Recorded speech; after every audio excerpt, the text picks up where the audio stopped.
balance is bullshit, and striving for it in your author career is holding you back.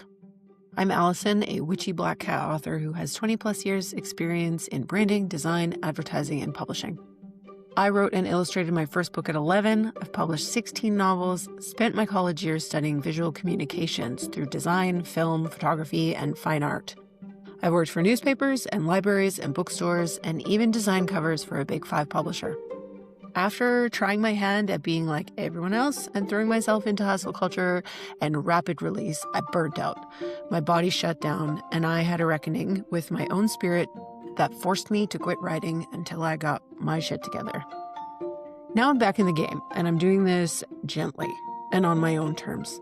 I'm learning to fall in love with the act of writing, the process of bringing worlds to life, and the quiet rebellion I want to see happen in the publishing world. So if you'd like to join me, this is the perfect place to start, overthrowing the idea of balance as something to strive for. So instead, pull up a seat, pour a warm cup of tea, and get ready to sustainably blend your publishing into your lifestyle with my 5S author blend concept. Building a career out of writing books is perhaps the most complex, tangled, and overwhelming undertaking one can ever engage in. Is that dramatic? Yes. Do I believe it? Yes. There are so many moving pieces that the idea of balancing them is absurd. All I can see in my head actually is this circus acrobat on this high wire holding up the bunch of spinning plates. Like, do you know how much effort and training it takes to do that for just a few seconds of performance? Why do we expect to be able to do something like that every day, all day, for the rest of our lives? So my day job as a librarian is very much in the publishing space, but it is not complex. I go to work, I do my tasks related to my job, and then I come home. I don't think about the library when I'm not there. My tasks don't haunt me like my characters do. My responsibilities live within the building, not within my brain and my body. My health can affect my ability to do my job, of course, but a lack of sleep or lingering cold only makes me slightly less personable, whereas they can render me completely incapable of writing any words that make sense, if I write any words at all. When I am sick, there are on-call librarians who show up and do the job for me, but no one shows up to write for me when I am not at my computer. Because writing books isn't just writing books, and as an author, I feel like you get it. There are so many layers to writing, and within each layer, there are hundreds of tasks. Then you jump on the internet and you are inundated with millions of sound bites of advice, thousands of freebies that promise some six-figure author career, and arguments hundreds of comments deep about which method or structure or framework or whatever is the right one. And I didn't start this podcast to add to that noise. I've actually struggled a lot with how to go about creating these episodes, because what I want for you is to do less, to ignore 90% of what you hear or read, even if that means ignoring me. My little witchy writing methods aren't for everyone. I want you to know that it's okay to slow down. And how do I convey that in a world that is telling you to speed up, in a world that tells you to use soulless technology to mimic your deepest purpose as a real life person? I want you to go analog, at least for a minute, to reconnect with your humanity. And that's what storytelling is actually for, in my opinion, is to help us understand what it means to be a human.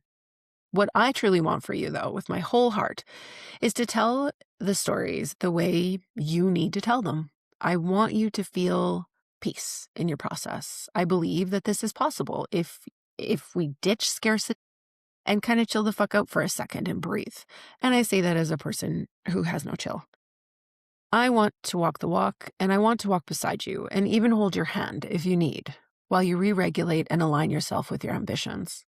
I have unlearned a lot over the years because I was forced to, and it's not easy, but it is worth it. And if I can spare you even a little bit of the grief that I went through, I mean, that's a win for me. And listen, if you love the hustle and it makes you feel absolutely alive to be crushed under looming deadlines and tight turnaround times, then that's awesome. Go forth and hustle. There are plenty of communities out there to support you, but I will be nothing but a source of frustration for you. I have had many a writer roll their eyes at me and be like, well, how do you expect to make any money if you're not going to blah, blah, blah, blah, blah. But honestly, I actually make more money now doing damn near nothing than I did at the height of my hustle. And it just works for me. And if it's not for you, that's okay. Like, may we peacefully part ways at this crossroad. But if you are burnt out, overwhelmed, or even if you just know that you don't fit in the fast lane, I'd like to offer you a warm hearth to sit at, a place for your cramped typing fingers to catch your breath and rebuild your career over a nice cup of tea. I want to lay out for you how I structure my own writing and publishing life now. And so these things aren't frameworks per se, and they are definitely not prescriptive. This is how I have broken things down after years of trying and failing and trying and failing and trying again and figuring it out. You can take it, you can leave it, or my favorite, you can restructure it to fit your own life. So what is it? It is replacing balancing with blending. Your life, health, ability, resources, creativity, everything that you need to tell stories are not fixed resources. They change, they grow, they get depleted, and they also need varying levels of focus or attention depending on what season you're in. It feels like a lot, I know, which is why I sought to simplify the process. And I took a long, painfully long list of tasks that I needed to do to sustain my publishing, and I broke them into categories. This method that I use is the 5S author blend. And aside, if this language doesn't fit for you, you can use anything you want. I see these categories kind of as ingredients, as if I was blending my own tea. But you can choose to see it as a hierarchy, as pillars, as containers, facets, honestly, whatever fits your brain. I am only here to share the concept. I am not here to gatekeep the strategy. So in this episode, I'm just going to briefly touch on each of them, and then I'm going to do one episode for each of the 5 S's and go deeper into what they mean. So they are self, story, support, service, and sales.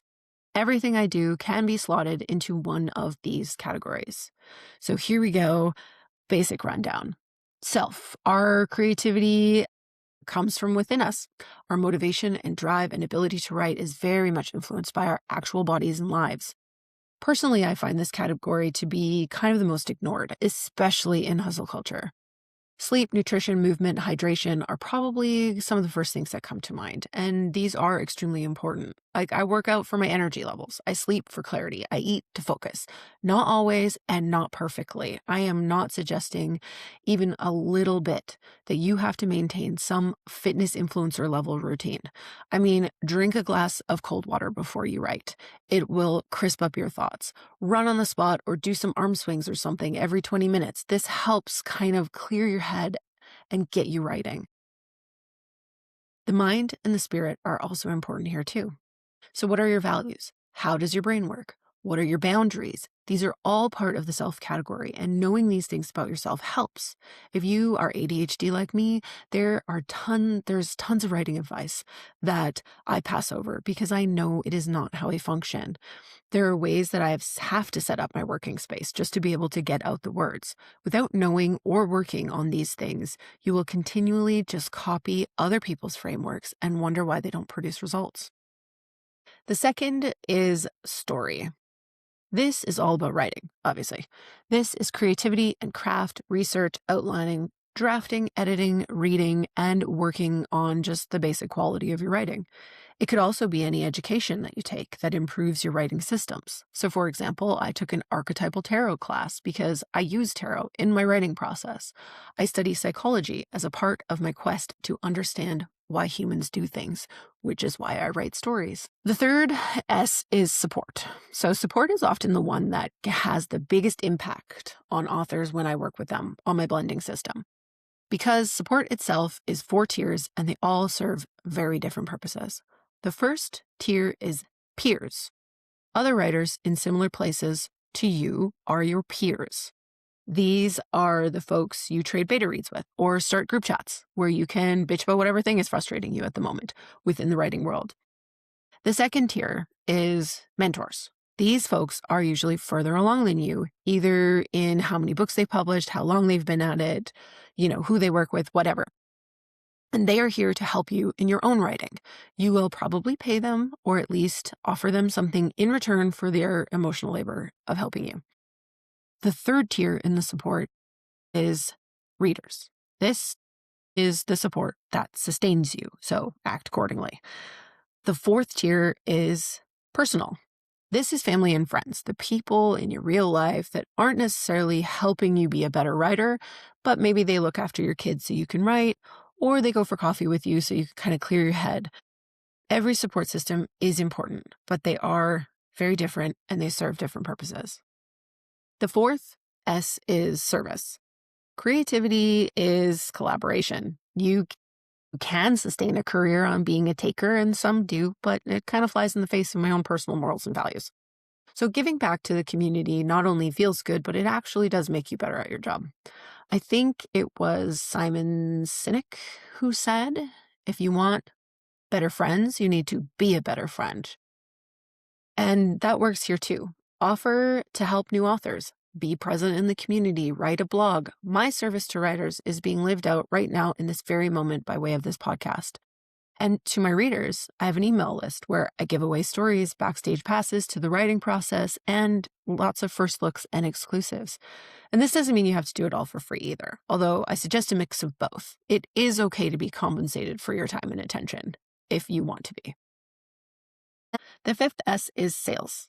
So there are a lot of things that fall under this category, but even then, it really can be broken down into branding, marketing, and advertising. So my kind of very basic way of explaining it is branding is about identity, marketing is about interest, and advertising is about value. These catch-alls do have some overlap, and it is definitely not as clean cut as I'm making it sound here. But we're just going to leave it at that for now, and I will go much deeper into it when I do that episode. But this is things like where you choose to sell your books and how you choose to market your books and where you choose to show up on the internet or in person in order to build your revenue, right? Okay, so now that you know all these ingredients and I'm telling you to stop trying to balance them, but to blend them, then okay, that's cool. But now what? Like, what do I do with this knowledge? How do I use this concept within publishing? And the first is to accept that you can't balance them. And that one is actually fairly tricky. A publishing career is a moon cycle business, not a sun cycle business. So when you are drafting, yourself and story categories will be the most important with a high dose of support. When you're getting ready for a launch, sales is going to dominate everything with some support and service in there to kind of get the word out, right? If you are a brand new author, support and story will be your focus. You are looking for peers. You are looking for people to be in the trenches with you. You are looking to become a better writer. And if you've been at this for a hot minute, refining and creating better sales systems and taking better care of yourself might be where you need to be. Maybe you are like I was and burnt yourself out on the story and the sales.